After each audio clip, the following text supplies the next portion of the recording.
తిరుమల తిరుపతి దేవస్థానం నూతన ఈవోగా ఐఏఎస్ అధికారి జె శ్యామలరావు బాధ్యతలు స్వీకరించారు. అంతకుముందు క్షేత్ర సంప్రదాయం ప్రకారం ముందుగా వరాహస్వామిని, అనంతరం శ్రీవారిని దర్శించుకున్నారు. ఆ తర్వాత మాజీ ఈవో ధర్మారెడ్డి అధికారికంగా బాధ్యతలను శ్యామలరావుకు అప్పగించారు. నూతన ఈవో దంపతులకు అర్చకులు వేదాశీర్వచనం ఇవ్వగా జేఈఓలు వీరబ్రహ్మం, గౌతమి తీర్థ ప్రసాదాలు అందజేశారు. ఈ సందర్భంగా ఆయన మాట్లాడుతూ టీటీడీ ఈవో కావడం అదృష్టంగా భావిస్తున్నానన్నారు. ఈవోగా అవకాశం ఇచ్చిన సీఎం చంద్రబాబు ధన్యవాదాలు తెలిపారు. టీటీడీలో పారదర్శకంగా బాధ్యతాయుతంగా పనిచేస్తానని చెప్పారు.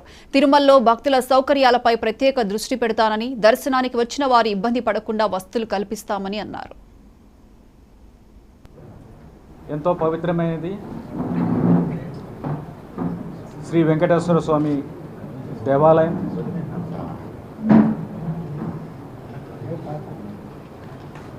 అలాగే రోజుకి ప్రపంచ నలుమూలల నుంచి వేలాది మంది వచ్చి దర్శించుకుంటూ ఉంటారు. 70,000 నుంచి 80,000 వరకు వస్తున్నారని తెలిసింది. చాలా ఫేమస్ దేవాలయం వరల్డ్లోనూ.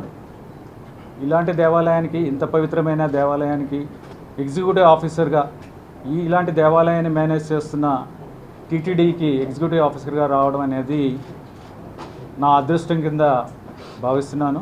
నేను డ్యూటీ ఈజ్ డివైన్ అని భావిస్తాను. అలాగే ఇక్కడ ఈవోగా పనిచేసే అవకాశం దేవుడి ఆశీస్సులు ఉంటే కానీ రాదు. ఆ దేవుడి ఆశీస్సులతో, అలాగే మన రాష్ట్ర గౌరవ ముఖ్యమంత్రి గారు శ్రీ నారా చంద్రబాబు నాయుడు గారు నా మీద ఎంతో నమ్మకం ఉంచి ఈ టీటీడీకి ఈవోగా ఇవ్వడం చాలా అదృష్టంగా భావిస్తున్నాను. ఆయనకి నా హృదయపూర్వక ధన్యవాదాలు తెలియజేస్తున్నాను.